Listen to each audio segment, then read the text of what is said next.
Hello everyone. Today we are going to start chapter 1 relation and function from class 12. और आज हम जो पढ़ने जा रहे हैं वो केवल इसका एक पार्ट पढ़ेंगे जो कि है relation. And in this we are going to discuss types of relation. Types of relation.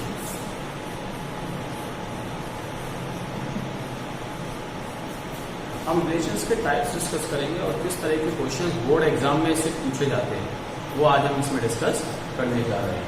Okay, then let's start.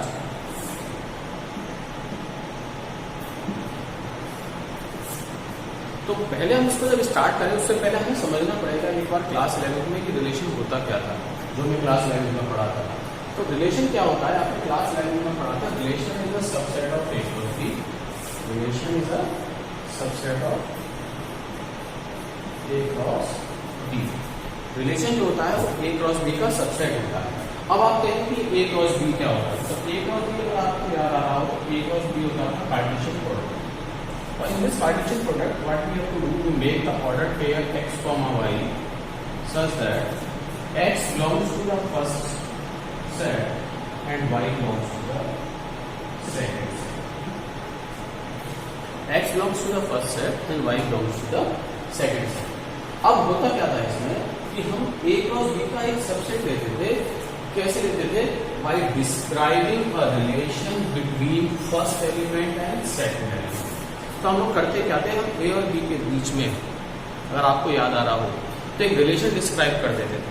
वो रिलेशन कुछ भी हो सकता है. वो रिलेशन ऐसे भी हो सकता है कि a is less than equal b, a is greater than equal b, y is equal to x plus 3, है ना. कुछ भी रिलेशन हो सकता था उनके बीच में. तो वो जो रिलेशन होता था जब आप उसको डिस्क्राइब कर लेते तो उसी जो उस रिलेशन को फुलफिल करेंगे वही एलिमेंट आर के अंदर आते हैं. ओके, तो हम लोग क्या लिखते थे, हम लोग लिखते थे, डिनोट कैसे करते थे इसको, हम डिनोट करते थे R is from A to B, R is from A to B. इस तरीके से हम इसको डिनोट करते थे. ठीक है, एक एग्जांपल से इसको थोड़ा सा और अच्छे से समझने की कोशिश करते हैं. पहला हम एक एग्जांपल लेते हैं और फिर उसके बाद हम इसको और डिटेल में डिस्कस करेंगे.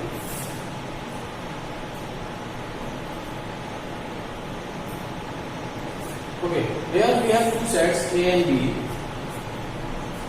B, and a relation is defined x y, ordered pair x y. The difference between x and y is odd. x और y का जो डिफरेंस है वो odd होता है. अब देखिए एक बात आप समझ लीजिए अच्छे से, डिफरेंस में और सब्ट्रैक्शन में अंतर होता है ना. दोनों चीज अलग अलग है. डिफरेंस अलग है, सब्ट्रैक्शन अलग है. अगर मैं आपसे कहता हूं सब्ट्रैक्ट 2 फ्रॉम 5, तो आपको हमेशा क्या करना होगा, 5 में से 2 को माइनस करना होगा. और अगर मैं बोलता हूं सब्ट्रैक्ट 5 फ्रॉम 2, तो आपको 2 माइनस 5 करना है. वहां डायरेक्शन डिफाइन है, लेकिन डिफरेंस में डायरेक्शन डिफाइन नहीं होती है. डिफरेंस में हमेशा लार्जर नंबर में से स्मॉलर नंबर को आप माइनस करेंगे. तो यहाँ पे हमारे पास एक रिलेशन डिफाइन कर दिया गया है कि x और y का जो डिफरेंस है वो ऑड है. x और y का डिफरेंस ऑड है. x कहां से लिया जाएगा, फ्रॉम फर्स्ट सेट, और y कहां से लिया जाएगा, फ्रॉम सेकंड सेट, है ना. तो हम इसको स्टार्ट करें. पहले हम देखते हैं इसमें कि a क्रॉस b में कौन कौन से एलिमेंट आएंगे. a क्रॉस b के अगर मैं एलिमेंट यहाँ फाइंड आउट करता हूँ, a क्रॉस b में क्या आ जाएगा, फर्स्ट एलिमेंट इसका होगा, सेकंड वहां से होंगे. तो पहला एलिमेंट हो जाएगा 1 4 1 9, then 2 4 2 9, and then 3 4 3 9. अब क्योंकि मैंने आपको अभी याद दिलाया था कि रिलेशन क्या होता है, relation is a subset of A cross B. Okay, तो ए क्रॉस बी का ये सबसेट है, तो या तो ये सारे एलिमेंट आ सकते हैं या इनमें से वो एलिमेंट हम लेंगे जो इस कंडीशन को सेटिस्फाई कर रहे होंगे. कंडीशन क्या थी, the difference between x and y is odd. तो यहाँ जो हमारा रिलेशन हो जाएगा उसमें क्या क्या आएगा हम इसको देखते हैं. सबसे पहले 1 4 लिया, तो 1 और 4 का difference 4 minus 1, larger minus smaller. 4 minus 1 3, odd आ रहा है. ओके, हम चाहते थे क्या थे, हमें ऑड ही लेना है. तो ये एलिमेंट इसके अंदर आ जाएगा. 1 4 यहाँ आ जाएगा, तो हमने इसको 1 4 यहाँ ले लिया. 1 4 1,9 डिफरेंस कितना होगा 9 - 1 8 जो कि इवन है तो हम इसको नहीं लेंगे। 2,4 डिफरेंस इज 2 इवन नंबर हम इसको नहीं लेंगे। 2,9 डिफरेंस इज 7 और नंबर तो यहां हम इसको लेंगे 2,9। 3,4 डिफरेंस इज 1 हम इसको लेंगे 3,4 को यहां लेंगे और 3,9 डिफरेंस इज 6 जो कि एक इवन नंबर है तो इसको हम यहां नहीं लेंगे। तो इस तरीके से हम लोग क्या करते थे, हम इस तरीके से रिलेशन को डिफाइन कर लिया करते थे, ठीक है ना। तो 1 4 इसमें आ गया, ये एक सिंपल सी बात हो गई रिलेशन। अब हम यहाँ जो डिस्कस करने जा रहे हैं वो हम करने जा रहे हैं टाइप्स ऑफ रिलेशन। अब टाइप्स ऑफ रिलेशन में अभी आपने देखा होगा कि whenever we define a relation क्या होता था, R from A to B, R from A to B, है ना। लेकिन यहाँ पे क्या लिखा आएगा, यहाँ पे आएगा आपके सामने लिखा हुआ आएगा relation on set A, relation on set ए। जब रिलेशन ऑन सेट ए आ जाता है कभी आपके सामने तो इसका मीनिंग क्या होता है, इसका मीनिंग होता है कि there is a relation from set A to set A, है ना। तो यहां पे जो रिलेशन होगा वो कहां होगा, सेट ए से सेट ए में होगा। इसका मतलब रिलेशन किसका सबसेट हुआ, इसका मतलब रिलेशन हुआ सबसेट ए क्रॉस ए का। यानी पहला एलिमेंट भी आपको ए में से ही लेना है और दूसरा एलिमेंट भी आपको ए से ही लेना है। ओके, ऑर्डर पेयर के जो दोनों एलिमेंट होंगे वो सेट ए से ही लिए जाएंगे। Then we can say that relation is on set A. Okay, अब हम स्टार्ट करते हैं टाइप्स ऑफ रिलेशन।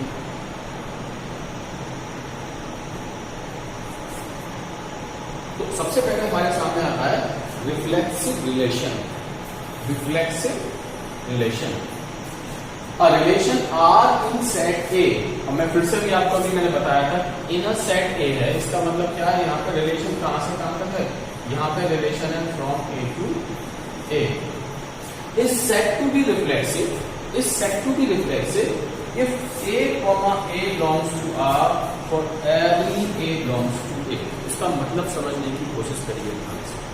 यहाँ पर आप देख रहे हो ये दोनों एलिमेंट सेम है, A comma A belongs to R for every A belongs to A. यानी कि ये रिलेशन हमसे कहना चाहता है कि कोई भी रिलेशन रिफ्लेक्सिव कब होगा, जब उसके सभी एलिमेंट आपस में खुद से रिलेट होंगे। एलिमेंट का जो रिलेशन, जो भी आपने रिलेशन डिफाइन किया है वो एलिमेंट का खुद से होना चाहिए। ये इंपॉर्टेंट बात है ना, वो रिलेशन खुद से होना चाहिए और कोई भी एलिमेंट छूटना नहीं चाहिए, क्योंकि यहाँ पर क्या है, for every A belongs to A, सभी एलिमेंट के लिए है, इसलिए यहाँ पर किसी भी एलिमेंट को छोड़ भी नहीं सकते। ठीक है ना। तो हम कुछ एग्जांपल लेते हैं इसके और डिस्कस करते हैं इसको। आपको चेक करना है whether the following relation R reflexive और नॉट। तो पहला है L1, L2, L1 is parallel to L2। Obviously line है यहाँ पर ये L1 L2। तो ये बताइए क्या कोई लाइन खुद के पैरेलल होती है, तो आंसर है हाँ, हर लाइन खुद के पैरेलल होती है। तो यहाँ पर क्या होता है इसमें कि L1 is parallel to L1, हर लाइन खुद के पैरेलल होती है, इसलिए ये रिलेशन कैसा हुआ, ये रिलेशन हुआ रिफ्लेक्सिव रिलेशन। ठीक है ना। दूसरी बात, दूसरा लेते हैं example, L1 L2, L1 is perpendicular to L2।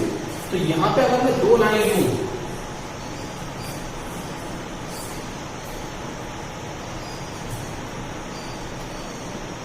यहां पर अगर मैं दो लाइनें लूं तो वो आपस में क्या होगी, वो कभी भी परपेंडिकुलर नहीं हो सकती। क्या कोई लाइन खुद के परपेंडिकुलर हो सकती है, क्या L1 परपेंडिकुलर हो सकती है L1 के, कभी भी?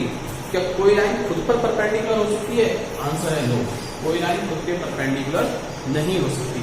इसलिए ये रिलेशन कैसा हुआ, ये रिलेशन रिफ्लेक्सिव रिलेशन नहीं हुआ। अब अगले में कहना है कि a comma b such that 3 is a multiple of a minus b। 3 is a multiple of a minus b, कि जो a माइनस बी है वो 3 से डिवाइड हो जाए, ठीक है ना। तो अगर मैं दो एलिमेंट ले लूं a और उनका डिफरेंस निकालूं तो क्या आएगा, हमेशा 0 आएगा, चाहे a की कोई भी वैल्यू हो, a माइनस a हमेशा क्या निकल कर आना है, 0 आना है। इसलिए ये क्या हुआ, रिफ्लेक्सिव रिलेशन हुआ। यहाँ पे क्या होगा, a कॉमा a जो है वो बिलोंग करेगा किसको, r को बिलोंग करेगा, इसलिए ये कैसा हो गया, रिफ्लेक्सिव रिलेशन हो गया, ठीक है ना। तो रिफ्लेक्सिव के बारे में आपको थोड़ा थोड़ा समझ में आता होगा। रिफ्लेक्सिव रिलेशन में क्या होता है कि सभी एलिमेंट खुद से ही रिलेट होते हैं, आपस में रिलेशन होता है, सही है ना। और यहाँ पे ये बात आपको सभी एलिमेंट के लिए प्रूव करनी है, सभी एलिमेंट के लिए, किसी एक के लिए नहीं। इसलिए आप एग्जाम्पल लेकर नहीं कर सकते इसको, आपको इसकी कोई थ्योरी देनी होगी, तभी इससे आप ये बता पाएंगे कि ये सभी एलिमेंट के लिए ट्रू है। ओके, तो इसके बाद जो सेकंड टाइप आता है हमारे सामने वो होता है symmetric relation. Symmetric relation, a relation R in set A, again in set A, both the element comes from A, is said to be symmetric if A comma B belongs to R, then B comma A belongs to R. तो आप ध्यान से देखें इस वाले relation में क्या है, इस वाला जो ये रिलेशन है और रिफ्लेक्सिव है, दोनों में एक अंतर है। रिफ्लेक्सिव क्या था, वो सभी एलिमेंट के लिए था, है ना, एलिमेंट का खुद से रिलेशन होना चाहिए। लेकिन जो सिमेट्रिक है उसमें क्या है, कंडीशनल है। अगर a कॉमा b बिलोंग करता है तो b कॉमा a भी बिलोंग करेगा, अगर 1 कॉमा 3 बिलोंग करता है तो 3 कॉमा 1 भी बिलोंग करेगा, अगर 1 कॉमा 3 बिलोंग नहीं करता तो हमें चेक करने की कोई जरूरत नहीं है। तो ये जो होता है ये कंडीशनल होता है। इसमें क्या होता है कि अगर a भी बिलोंग कर रहा है तो b a भी बिलोंग करेगा। इस तरह के जो रिलेशन होते हैं वो सिमेट्रिक रिलेशन कहलाते हैं। हम इसका एक एग्जाम्पल लेते हैं, इसके डिस्कस करते हैं। इसमें फिर से हमारे पास हमें चेक करना है कि the following relation R symmetric और नॉट। तो वही हमारे पुराने वाले हैं, उनको हम चेक करते हैं कि ये रिफ्लेक्सिव है भी हैं या नहीं। तो पहले में कह रहा है L1 is parallel to L2, L1 is parallel to L2। तो अब सपोज करिए L1 L2 बिलोंग करता है, तो यहाँ पर क्या होगा, यहाँ पर क्या होगा, L1 जो है वो L2 पे पैरेलल होगा। अब रूल क्या है, रूल ये है कि अगर A भी बिलोंग करेगा तो BA भी बिलोंग करना चाहिए। तो आप यहाँ चाहते क्या है, आप चाहते हैं कि अगर L1 L2 बिलोंग कर रहा है तो L2 L1 भी बिलोंग करना चाहिए। ओके, तो हम यहाँ क्या करेंगे, यहाँ हम लेंगे इसको L2 is parallel to L1। आप एग्री हैं मेरी इस बात से कि अगर एक लाइन ये सपोज L1 है और अगर ये पैरेलल है किसी लाइन L2 के, तो L2 भी L1 के पैरेलल होगी, इसमें कोई किसी को डाउट नहीं होना चाहिए। तो अगर L1 L2 बिलोंग कर रहा है R को, तो L2 L1 भी यहाँ पे क्या हो रहा है, R को बिलोंग कर रहा है, L2 L1 भी यहाँ पर R को बिलोंग कर रहा है। इसलिए ये कैसा रिलेशन हो गया, इसलिए ये रिफ्लेक्सिव रिलेशन हो गया, ठीक है ना। अब ऐसे परपेंडिकुलर के केस में सोच कर देखो जरा, है ना। परपेंडिकुलर के केस में सपोज करिए कि अगर L1 L2 पे परपेंडिकुलर है ना, तो क्वेश्चन ये है क्या L2 भी L1 पे परपेंडिकुलर होगी, होगी। सपोज अगर मेरे पास ये दो लाइनें हैं, this one is L1 and this one is L2। Okay, अगर L1 परपेंडिकुलर है L2 पे तो L2 भी L1 पे परपेंडिकुलर है, तो यहां से हम कह सकते हैं L2 is also perpendicular to L1। तो ये भी कैसा हो गया, ये भी कैसा रिलेशन हो गया, ये भी रिलेशन हो गया symmetric relation. Okay, 3 is a multiple of a minus b, है ना। कोई ऐसे दो नंबर सोचो जिनका डिफरेंस आपके पास 3 का मल्टीपल आता है। तो सपोज मैंने यहां ले लिया 15,9। अब 15,9 R को बिलोंग करता है, ठीक है ना। अगर 15,9 R को बिलोंग करता है तो 15 माइनस 9 कितना हो जाएगा, 15 माइनस 9 हो जाएगा 6, and 6 is a multiple of 3। हम क्या चाहते हैं, हम चेक करना चाहते हैं कि 9,15 है कि नहीं है। तो 9,15 है, ये इसके मैं 9 माइनस 15 निकालूंगा तो ये आएगा -6, और -6 को मैं लिख सकता हूँ 3 × -2। तो इसका मतलब ये भी क्या है, ये भी 3 का मल्टीपल है। तो इसका मतलब ये भी कैसा हुआ, ये भी एक सिमेट्रिक रिलेशन हुआ। तो सिमेट्रिक रिलेशन में क्या था, सिमेट्रिक रिलेशन में है if A B belongs to R then B A must be belongs to R. Okay, इसके बाद हमारे सामने आता है जो कि है ट्रांजिटिव रिलेशन।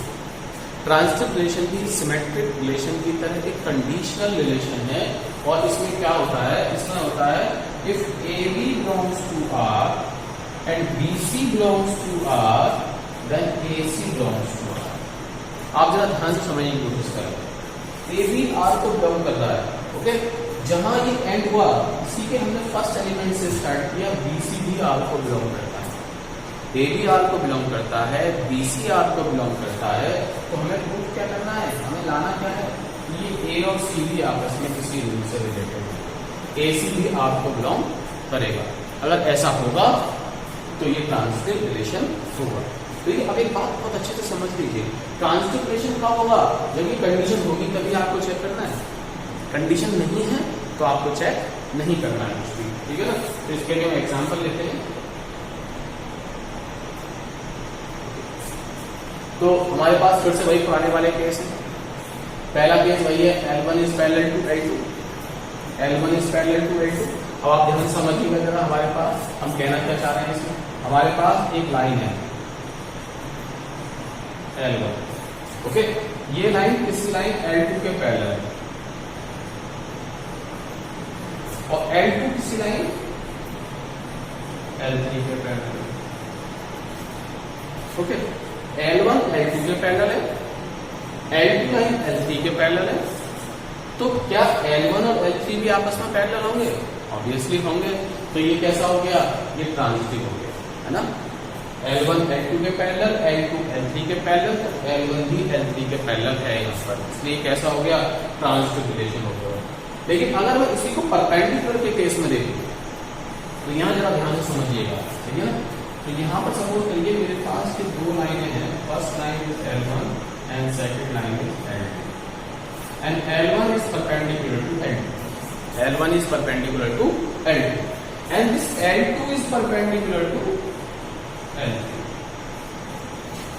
L2 यहाँ पर कैसा है, L2 परपेंडिकुलर है L3 पर। तो क्या L1 और L3 आपस में परपेंडिकुलर हैं? आंसर है नो। L1 और L3 तो आपस में कैसे हो गई, पैरेलल हो गई, यानी ये इस कंडीशन को फुलफिल नहीं कर रही। कंडीशन क्या फुलफिल नहीं कर रही कि L1 L2 बिलोंग कर रहा है, L2 L3 बिलोंग कर रहा है, लेकिन L1 L3 बिलोंग नहीं कर रहा, इसलिए ये ट्रांजिटिव रिलेशन नहीं। ओके, एक और रिलेशन लिया हमने, A कॉमन की such that A is greater than equal B, है ना। आप सपोज करिए यहाँ पे कि A भी इसको बिलोंग करता है, A भी बिलोंग करता है रिलेशन को, और BC बिलोंग करता है रिलेशन को।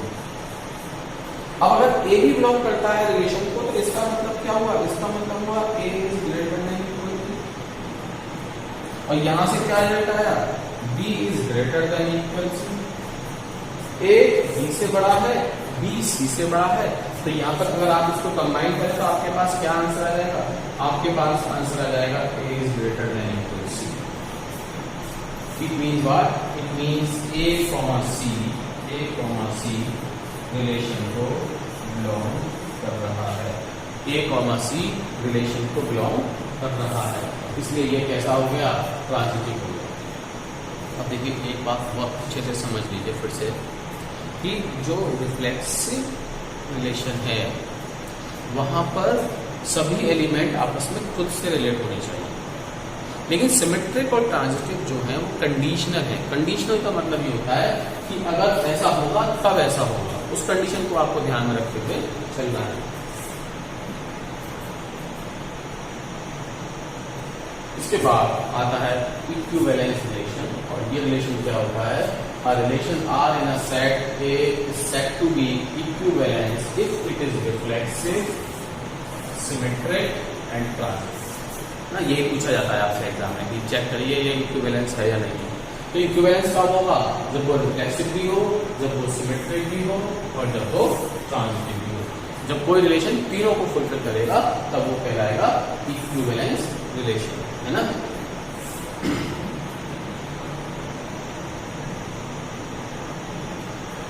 अभी हम क्वेश्चंस को लिखने के तरीके पे नहीं आ रहे हैं, अभी हम केवल डिस्कस कर रहे हैं with the help of some example. जैसे एक एग्जांपल दिया हुआ है, ओके, और मुझे चेक करना है कि ये रिफ्लेक्सिव, सिमेट्रिक और ट्रांजिटिव है या नहीं। एग्जांपल क्या है, a relation R in a set A of human being in a town at a particular time given one. और रूल क्या है, x, y such that x and y work at the same place। जो x और y है वो दोनों एक ही जगह पर काम करते हैं, एक ही ऑफिस में काम करते हैं। तो अब मुझे बताइए क्या ये रिफ्लेक्सिव होगा या नहीं। सबसे पहला क्वेश्चन है कि क्या ये रिफ्लेक्सिव होगा या नहीं। एक बात और समझ लीजिए, रिफ्लेक्सिव में हम और रिफ्लेक्सिव, सिमेट्रिक और ट्रांजिटिव को अगर आप ऑर्डर से लिखें, रिफ्लेक्सिव, सिमेट्रिक और ट्रांजिटिव को ऑर्डर से लिख लीजिए। तो रिफ्लेक्सिव में हम केवल एक एलिमेंट लेते हैं, सिमेट्रिक में हम दो एलिमेंट लेते हैं और ट्रांजिटिव में हम तीन एलिमेंट। रिफ्लेक्सिव में क्या होता है, एलिमेंट का खुद से रिलेशन देखना होता है, इसलिए एक ही एलिमेंट काफी होता है। सिमेट्रिक में क्या होता है कि अगर ए भी बिलोंग कर रहा है तो बी ए भी बिलोंग करे, इसलिए यहाँ पर आपको दो एलिमेंट चाहिए। और ट्रांजिटिव में क्या होता है कि अगर ए भी बिलोंग कर रहा है, बी सी बिलोंग कर रहा है तो ए सी बिलोंग करेगा। तो यहाँ पे आपको कितने एलिमेंट चाहिए थे, ए बी एंड सी, यहाँ पर आपको कम से कम तीन एलिमेंट चाहिए, ठीक है ना। तो रिफ्लेक्सिव के लिए क्या करूँगा, केवल एक ही एलिमेंट से काम चलाऊंगा, ठीक है। तो आप सपोज करिए कि कोई पर्सन है, उसको जब खुद से चेक करोगे तो क्या दोनों एक ही जगह काम कर रहे हैं, ऑब्वियसली काम कर रहे हैं, है ना। अगर मैं कहूँ कि पंकज कहाँ काम कर रहा है, केंद्रीय विद्यालय में कर रहा है, तो अगर मैं खुद से रिलेशन देखूँ तो पंकज का पंकज से रिलेशन कब होगा, जब वो दोनों एक ही जगह काम करें। ऑब्वियसली दोनों एक ही जगह काम करेंगे, इसलिए ये कैसा हो गया, ये रिफ्लेक्सिव रिलेशन। अब सिमेट्रिक कब होगा रिलेशन, इसमें क्या होता है कि अगर ए भी बिलोंग करता है तो बी सी भी बिलोंग करे, है ना। तो सपोज करिए यहाँ पे कोई दो पर्सन है, ए और बी, ये इस सेट को बिलोंग कर रहे हैं, ये सेट को बिलोंग कर रहे हैं। इसका क्या मतलब हुआ, इसका मतलब हुआ कि ए और बी का ऑफिस एक है, ए और बी एक ही ऑफिस में काम करते हैं। तो क्या मैं इसको ऐसे नहीं बोल सकता कि बी और ए भी एक ही ऑफिस में काम कर सकते हैं, ऑब्वियसली बोल सकता हूँ। मैं बहुत आसानी से बोल सकता हूँ कि बी और ए भी एक ही ऑफिस में काम करते हैं, और बी और ए एक ही ऑफिस में काम करते हैं। इसका मतलब ये कैसा हो गया, ये सिमेट्रिक भी हो गया, ओके, ये सिमेट्रिक भी हो गया। अब मतलब बात सिमेट्रिक की हो गई, अब बात आती है यहाँ पर हमारी लास्ट क्वेश्चन की कि ट्रांजिटिव है या नहीं। ट्रांजिटिव में हमें कितने एलिमेंट लेने होते थे, ट्रांजिटिव में हमें लेने होते थे 3 एलिमेंट्स। तो यहाँ पे मैं क्या एज्यूम करूंगा कि एक पर्सन ए है और बी है, इनका आपस में रिलेशन है, पहली चीज। और दूसरी चीज क्या है कि बी और सी का भी आपस में रिलेशन है, बी और सी का भी आपस में रिलेशन है, ए और बी का आपस में रिलेशन है, बी और सी का आपस में रिलेशन है। तो ए और बी का आपस में रिलेशन है तो इसका मतलब क्या हुआ, इसका मतलब हुआ ए और बी का ऑफिस सेम। और बी और सी में रिलेशन है, इसका मतलब क्या हुआ, बी और सी का भी ऑफिस सेम। अब आप मुझे सोच के बताइए कि अगर ए और बी किसी एक ही ऑफिस में काम करते हैं, मान लो किसी ऑफिस एक्स में काम करते हैं, बी और सी भी किसी एक ही ऑफिस में काम करते हैं, तो क्या ए और सी का ऑफिस सेम होगा, ऑब्वियसली होगा। तो यहाँ पे क्या हुआ, ए और सी भी उसी ऑफिस में काम करते हैं, इसलिए ए और सी का ऑफिस भी सेम है, इसलिए ए और सी ए सी भी इसको बिलोंग करेगा। That's why we can say that this is a example of transitive relation. तो यहाँ आपने देखा कि ये जो रिलेशन था ये रिफ्लेक्सिव भी था, सिमेट्रिक भी था, ट्रांजिटिव भी था, इसलिए इसको हम क्या बोलेंगे, इस रिलेशन को हम क्या बोलेंगे, इक्विवेलेंस रिलेशन, ठीक है ना। ओके, इसको जरा बहुत ध्यान से डिस्कस करेंगे। भाई ह्यूमन बीइंग पर हमने रिलेशन डिफाइन किया है और रिलेशन है x is wife of y, x is wife of y, x y की पत्नी है, ओके। तो अब मुझे बताइए क्या ये रिफ्लेक्सिव है, पहले रिफ्लेक्सिव की बात करते हैं। तो रिफ्लेक्सिव में क्या होता था, खुद का खुद से रिलेशन देखते हैं, तो क्या कोई खुद की वाइफ हो सकता है, आंसर है नो, इसका मतलब ये रिफ्लेक्सिव नहीं, ये रिफ्लेक्सिव नहीं है। अब दूसरा केस हम क्या लेते हैं, दूसरा केस हम लेते हैं सिमेट्रिक। सिमेट्रिक क्या है, कंडीशनल। अब कंडीशन में मैंने माना इसमें कि सपोज एक्स वाई आपस में रिलेटेड है, एक्स और वाई आपस में रिलेटेड है, इसका मीनिंग क्या हुआ, इसका मीनिंग हुआ कि एक्स जो है वो वाई की वाइफ है। अब अगर एक्स वाई की वाइफ है ना, तो ये क्या हो जाएगी, ऑब्वियसली ये तो वुमेन हो जाएगी, और वाई क्या हो जाएगा, ये इवेन हो जाएगा। ओके, तो आप मुझे बताइए क्या y x की y हो सकती है? आप तुरंत कहेंगे नहीं हो सकती, ये रिलेशन को बिलोंग नहीं करेगा। इसलिए ये वाला जो केस है ये सिमेट्रिक भी नहीं है, ध्यान दीजिएगा। ये ना रिफ्लेक्सिव है ना ये सिमेट्रिक है। अब हम बात करेंगे इसकी ट्रांजिटिविटी। ओके, और यहाँ आपको एक बहुत इंपॉर्टेंट चीज सीखने को मिलेगी, इस पॉइंट पर बहुत अच्छे से ध्यान दीजिएगा। सिमेट्रिक मैंने आपको क्या बताया था कि आपको 3 एलिमेंट लेने होते हैं और मैं यहाँ क्या लूंगा, x y को बिलोंग करता है इफ, और y z को बिलोंग करता है तो x भी z को बिलोंग करेगा।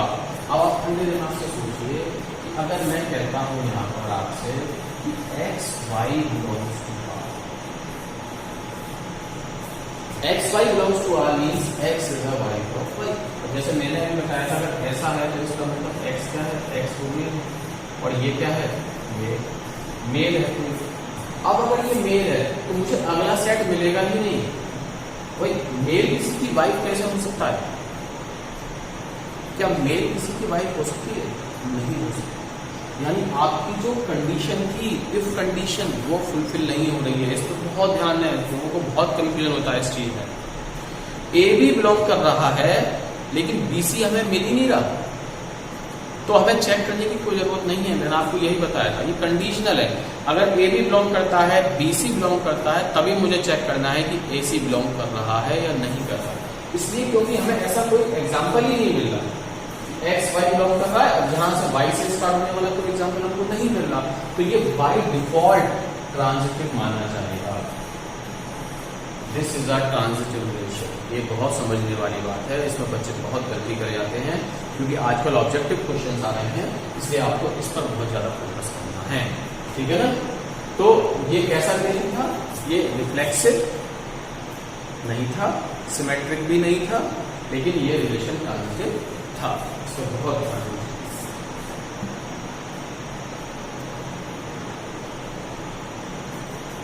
अब हम एक क्वेश्चन लेंगे और लिखने के तरीके को सीखेंगे कि अगर बोर्ड एग्जाम में कोई क्वेश्चन आता है तो आप किस तरीके से लिखेंगे। और आप ये मानिए ये क्वेश्चन 4 मार्क्स में भी आते हैं और 6 मार्क्स में भी काफी बार पूछे गए हैं, तो बहुत ध्यान से आपको इनको देखना होगा। ठीक है, तो हमारे सामने है so that the relation R in a set z of integer given by r is a comma b such that 3 is a factor of a minus b. 3 is a factor of a minus b. Okay, तो इसका मतलब क्या हुआ? इसका मतलब ये हुआ कि जो a माइनस बी है, जो a माइनस बी है, this may be 3 into some integers. ये तो पढ़ा था आपने क्लास 10 में कि अगर a माइनस बी इसका फैक्टर है तो मैं इसको 3 into समथिंग की फॉर्म में लिख सकता हूँ। और ये समथिंग क्या होता है? ये समथिंग कोई फ्रैक्शन नहीं हो सकता, ये ध्यान रखने वाली बात है। This something must be some integer. ये समथिंग क्या होता है? This something must be some integers. ये प्लस में भी हो सकता है, ये माइनस में भी हो सकता है, ये जीरो भी हो सकता है, लेकिन ये पॉइंट में नहीं हो सकता, ये फ्रैक्शंस की फॉर्म में नहीं हो सकता है। इसको आपको याद रखना होगा। ठीक है ना? तो ये यहाँ पर a माइनस बी किस फॉर्म में आना चाहिए? 3 into समथिंग की फॉर्म में आना चाहिए। तो कैसे करेंगे ऐसे क्वेश्चंस को अगर हमारे सामने आ जाए तो हम वो देखते हैं। तो सबसे पहले हम लेंगे रिफ्लेक्सिविटी। और रिफ्लेक्सिविटी के लिए मैंने आपको बताया था कि आपको सभी एलिमेंट के लिए प्रूव करना होता है। तो मैंने क्या लिया? For all a belongs to r, ये साइन फॉर ऑल का होता है। Okay, for all a belongs to r, अगर आप कभी a माइनस a निकालेंगे तो क्या आएगा? 0। a माइनस a निकालिए, आप कोई भी 2 सेम एलिमेंट ले लीजिए, उनका डिफरेंस निकालिए, वो हमेशा क्या आएगा? 0 आएगा। क्या 0 3 0 का फैक्टर है? ऑब्वियसली है, क्योंकि हम 0 को क्या ले सकते हैं? हम 0 को लिख सकते हैं 3 into 0। और जिस किसी भी चीज को हम 3 into लैम्डा की फॉर्म में लिख सकते हैं, वो क्या होता है? वो उसका फैक्टर होता है। अब वो उसका फैक्टर है, अगर मैं इसको 3 into 0 लिख सकता हूँ तो इसका मीनिंग क्या हुआ? इसका मीनिंग ये हुआ कि a, a जो है वो r को बिलोंग कर रहा है। और अगर a, a r को बिलोंग कर रहा है, इसका मतलब ये कैसा हुआ? ये रिफ्लेक्सिव। क्लियर? तो रिफ्लेक्सिव तो सभी बिल्कुल क्लियर हो गया होगा। 3 is a factor of a minus a and therefore a, a belongs to r. अब बात करते हैं सिमेट्रिसिटी की। तो सिमेट्रिसिटी में मैंने बताया था कि आपको 2 एलिमेंट लेने होते हैं। तो हमने a और b हमने 2 एलिमेंट लिए और हमने लिया late a b belongs to r। हम ये मानते चल रहे हैं कि a b जो है वो r को बिलोंग कर रहा है। अब हमें चेक क्या करना है कि क्या बी ए भी आर को बिलोंग करेगा।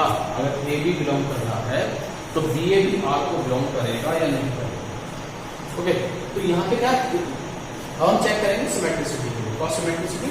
इसमें हम क्या करते हैं, हमने लिया let A B belongs to R, तो हम यहाँ चेक क्या करना चाहते हैं, यहाँ हमको चेक करना है कि अगर ए बी आर को बिलोंग करता है तो बी ए आर को बिलोंग कर रहा है या नहीं। ओके, तो अगर ए बी आर को बिलोंग करता है इसका मतलब क्या हुआ, 3 is factor of a minus b. If 3 is factor of a minus b, it means we can write it as a minus b is equal to 3 into something, 3 into lambda, 3 into alpha. और अगर हम b minus ए निकालेंगे तो क्या आएगा हमारे पास, minus का 3, जिसको हम लिख लेंगे b minus A is equal to 3 beta. इसका मतलब क्या हुआ, मैंने यहाँ पे क्या करा, मैंने इसको लिख दिया 3 into माइनस, यहाँ ध्यान दीजिएगा सर, 3 into माइनस अल्फा लिखा। अल्फा क्या था, एक इंटीजर था। अल्फा अगर इंटीजर है तो माइनस अल्फा भी इंटीजर होगा 100%, ये ध्यान रखिए, है ना। इसलिए हम इसको क्या लिख सकते हैं, 3 into समथिंग की फॉर्म में लिख सकते हैं। अगर 3 into समथिंग की फॉर्म में लिख सकते हैं तो इसका मतलब क्या हुआ, 3 इसका फैक्टर हो गया b माइनस ए का। Okay, 3 is factor of b minus A, और जब 3 b माइनस ए का फैक्टर है इसका मतलब क्या हुआ, इसका मतलब हुआ कि जो b कॉमा ए है, b कॉमा ए है वो r को बिलोंग। ओके, एक एग्जांपल और लेते हैं। सो that the relation r defined on the set A of all triangle in a plane as r is t1, t2 such that t1 is similar to t2। Okay, आप यहाँ ध्यान दीजिए, तो relation को डिफाइन किससे किया गया है, रिलेशन को डिफाइन किया गया है on set A। On set A means there is a relation from A to A। आपका जो रिलेशन है वो A टू A है, पहला एलिमेंट भी A से, दूसरा एलिमेंट भी A से, और A क्या है, एक ट्राइंगल का सेट। और रिलेशन क्या है, T1 और T2 का रिलेशन है जब T1 सिमिलर है T2, है ना। तो ये बहुत ही आसान सा क्वेश्चन है, आप ध्यान से देखें। तो सबसे पहले हम रिफ्लेक्सिबिलिटी के लिए लेंगे, तो हम जानते हैं every triangle is similar to itself. जो भी ट्राइंगल होता है वो खुद के सिमिलर होता है ना। यानी आप कह सकते हैं कि अगर मैं यहाँ T1 लिख दूँ और यहाँ भी T1 लिख दूँ, यानी दोनों सेम ट्राइंगल हैं, और फिर आपसे पूछूं क्या ये दोनों सिमिलर हैं, तो आप कहेंगे यस सर ये दोनों आपस में सिमिलर हैं। तो जब ये सिमिलर है तो इसका मतलब क्या हुआ, T1 इसको बिलोंग करेगा, इसलिए कैसा हो गया, रिफ्लेक्सिव। सही है, रिफ्लेक्सिव के लिए क्या होता है, एलिमेंट का खुद से रिलेशन होना चाहिए, सभी एलिमेंट का खुद से रिलेशन होना चाहिए। तो इसके बाद बात आती है सिमेट्रिसिटी की। हमने लिया T1 T2 R को बिलोंग करता है, तो यहाँ से रिजल्ट क्या निकला कि T1 is similar to T2। अब सिमिलर ट्राइंगल तो आप जानते ही है ना, जिनकी शेप एक जैसी होती है, साइज भले ही इनके अलग अलग हो सकते हैं। अब अगर T1 T2 के सिमिलर है तो T2 is also similar to T1 and T2 T1 belongs to R and so that R is symmetric. देखिए, अब इम्पोर्टेंट बात क्या है, ये सारी चीजें हम जानते हैं, लेकिन अगर एग्जाम में आपको नंबर लेने हैं तो आपको इनको सिस्टमेटिक वे में लिखना होगा। ये ध्यान रखिए कि आपको दिखाना होगा कि T1 T2 R को बिलोंग करता है, और फिर एक रिजल्ट निकाल कर लाना होगा कि T2 T1 भी R को बिलोंग करता है, तब आप उसको क्या कहेंगे, सिमेट्रिक कहेंगे। ऐसे ही अगर हम बात करें ट्रांसटिविटी की, तो बहुत ही आसानी से उसको भी हम प्रूव कर सकते हैं। अगर इसकी ट्रांसटिविटी लें तो हमने क्या लिया, like T1 T2 belongs to R and T2 T3 belongs to R। फिर से याद करिए, जहां हम पहले को खत्म करते थे वहीं से हम दूसरे एलिमेंट को स्टार्ट करते हैं। T2 पे खत्म हुआ था तो अगला कहां से स्टार्ट होगा, T2 से ही स्टार्ट किया, T2 T3 belongs to R। तो यहां से रिजल्ट क्या निकला, T1 is similar to T2, और इस वाले से रिजल्ट क्या निकला, T2 is similar to T3। क्या मीनिंग हुआ, T1 की शेप T2 जैसी है और T2 की शेप T3 जैसी है, तो क्या T1 और T3 की शेप जैसी नहीं होगी, ऑब्वियसली होगी, है ना। तो बहुत क्लोज रिलेशन आपको समझ में आ रहा होगा। तो यहाँ पे आप क्या लिख देंगे, T1 is similar to T3, T1 is similar to T3, और इसलिए आप कह देंगे कि T1 T3 belongs to R and that's why we can say that this R is a transitive relation, R is a transitive relation. I hope सबको मेरी बात थोड़ी थोड़ी समझ में आ रही होगी। तो और अगर ये ट्रांजिटिव है तो ये इक्विवेलेंस भी होगा। मैंने अभी थोड़ी देर पहले भी कहा था आपसे, इस लाइन को आपको जरूर लिखना है, इस लाइन के एग्जाम में हाफ मार्क्स मिलते हैं, अगर आप साइन को छोड़ देंगे तो सपोज करिए 6 मार्क्स का क्वेश्चन है तो आपको केवल 5.5 मार्क्स ही मिलेंगे, तो इसको ध्यान रखना है। ओके, तो अब एक और बस क्वेश्चन लेते हैं, लास्ट क्वेश्चन और डिस्कस करते हैं, एक और अच्छे से क्लियर करेगा चीजों को। इसमें क्या है, so that the relation R in a set Z of integer given by R A minus B mod A minus B is multiple of 5। देखिए अब आप एक बात समझ लीजिए, चाहे a minus B is multiple of 5 हो, mod a minus B is multiple of 5 हो, 3 उसका फैक्टर हो, 3 उसका मल्टीपल हो, सब कंडीशन में आपको क्या करना होता है, आपको जिस चीज का होता है मल्टीपल, आपको 5 इंटू समथिंग लिखना होगा यहाँ पे, 5 into lambda, where lambda is some integer, ये बताया था मैंने आपको। तो ये उसी फॉर्म में आपको यहाँ पे इसको लेना पड़ेगा। तो अब बात क्या आती है हमारे सामने कि इसमें बस प्रॉब्लम क्या थी, इसमें ये मॉड आ रहा है। पिछले वाले क्वेश्चन में और इस क्वेश्चन में डिफरेंस क्या है, वहां पर मॉड नहीं था और यहाँ पर मॉड है, इसलिए ये क्वेश्चन बोर्ड एग्जाम में काफी बार पूछा गया है। अब चेंज आप ऐसे कर देंगे, यहाँ लिख देंगे मल्टीपल ऑफ 4, तो कोई नया क्वेश्चन नहीं है, वो सेम क्वेश्चन है। या बोल देंगे 4 is a factor of mod A minus B, same question. 3 is a multiple of mod A minus B, same question.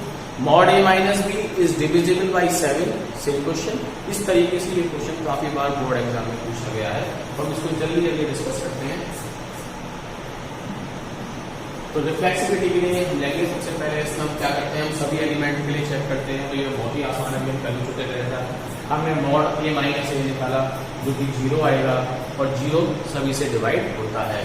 ठीक है, तो 0 इज अ मल्टीपल ऑफ 5, क्योंकि मैं इसको क्या लिख सकता हूँ, मैं इसको लिख सकता हूँ 5 इंटू 2, और जब मैं इसको 5 इंटू 0 लिख सकता हूँ, इसका मतलब क्या है कि ये डिविजिबल है 5 से। तो यहाँ पर हमारा ये वाला पार्ट हो गया कि a mod a minus a is a multiple of 5 and that's why a comma a belongs to R। अब बात करते हैं सिमेट्रिसिटी की। हमने लिया late a b belongs to R, a b belongs to R का मतलब क्या हुआ, mod a minus b is a multiple of 5, mod a minus b is a multiple of 5। अब अगर ये मल्टीपल है 5 का, तो b minus a minus b को मैं क्या लिख सकता हूँ, 5 इंटू अल्फा।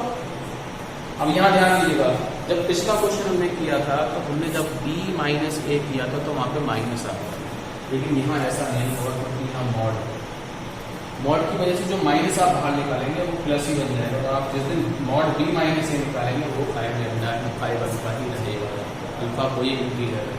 तो यहाँ से क्या रिलेशन आया हमारे पास कि b माइनस ए भी r को बिलोंग करता है, that's why r is symmetric. यहाँ तक कोई प्रॉब्लम नहीं थी, सेम बिल्कुल पहले जैसा ही था। ये क्वेश्चन क्यों अपने आप में खास है, ये खास है ट्रांसडिविजिबिलिटी। ठीक है, तो हमने लिया let A B belongs to R and B C belongs to R. तो यहाँ पे क्या हुआ, a minus B is a multiple of 5 and b minus C is a multiple of 5। a minus B multiple of 5 कहाँ से आया, a b belongs to R से, और b minus C multiple of 5 कहाँ से आया, b c belongs to R से आया। तो अब अगर ये मल्टीपल है तो यहाँ पर मैं क्या लिख सकता हूँ,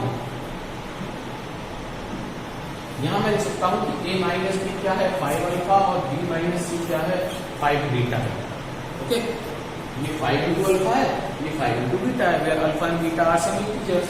अब प्रॉब्लम कहाँ आती है, प्रॉब्लम आती है कि यहाँ से मैं b को एलिमिनेट कैसे करूँ, क्योंकि b जो है वो मॉड के साइन के अंदर है। तो अब यहाँ बहुत इंपॉर्टेंट चीज आपको याद रखनी है, जो आपको आगे भी क्लास 12 के बहुत सारे चैप्टर्स में काम आएगी। वो चीज क्या है, जब हम मॉड हटाते हैं, यहाँ जो a माइनस बी है, अगर मैं इसका मॉड हटाऊं तो दूसरी साइड आप इसकी वैल्यू में प्लस माइनस लगा देंगे, क्योंकि आपको पता नहीं है कि अंदर जो वैल्यू थी वो प्लस की थी या माइनस की थी। अगर अंदर प्लस का 7 लिखा हुआ है तब भी वो आंसर क्या देगा, 7 देगा, और अंदर अगर माइनस का 7 है तब भी वो आंसर 7 देगा। तो जब भी हम मॉड को हटाते हैं तो हम क्या करते हैं, वहां पर प्लस माइनस लगा देते हैं। ये हमारी पहली इक्वेशन हो गई, तो इससे है। अब यहाँ से क्या इक्वेशन आ जाएगी, यहाँ भी जब मैं मॉड को हटाऊंगा तो मेरे पास क्या आ जाएगा, प्लस माइनस 5 बीटा आ जाएगा, जो कि हमारी दूसरी इक्वेशन है। अब जैसा हमने थोड़ी देर पहले किया था, हम क्या करते हैं 1 और 2 को प्लस कर देते हैं, और 1 और 2 को प्लस करने से ये साइन हट जाएगा, यानी a minus B plus b minus C अगर मैं करता हूँ तो मेरे पास आ जाएगा प्लस माइनस 5 में कॉमन ले लूंगा, बट भी है अल्फा प्लस बीटा, और इस अल्फा प्लस बीटा को मैं क्या लिख सकता हूँ प्लस माइनस 5 कुछ नया नाम दे देंगे, सपोज हमने लैम्डा दे दिया नाम की बात। ओके, यहाँ बी से सी कट गया तो ये क्या आ गया, ये माइनस सी हो गया। अब इस प्लस माइनस को हटा दूंगा तो मॉड इस पे आ जाएगा, तो यहाँ क्या हो जाएगा, mod A minus C is equal 5। और यही तो हम चाहते थे। इससे हमारे पास क्या रिजल्ट आया, इससे हमारे पास रिजल्ट आया कि AC जो है वो R को बिलोंग करता है। और AC अगर R को बिलोंग करता है, आप यहाँ से क्या कह सकते हैं, this R is transitive, R is transitive, and if R is transitive, we can say that R is equivalence relation. फिर से मैं आपको एक बात क्लियर कर देता हूँ कि जब भी हम मॉड को बताते हैं हमें प्लस माइनस लगाना होता है। हमने वो किया और हमने AB को R से रिलेट किया था, BC को R से रिलेट किया था, फिर फाइनली हमने इसको सिंपली एक रिलेशन में ड्राइव किया कि AC भी R से बिलोंग करता है। तो आज के लिए इतना ही। आगे अगले वीडियो में हम डिस्कस करेंगे इसके कुछ और क्वेश्चंस और साथ में टाइप्स ऑफ फंक्शन कितने तरीके होते हैं और उनको हम डिस्कस करेंगे। Okay, thank you.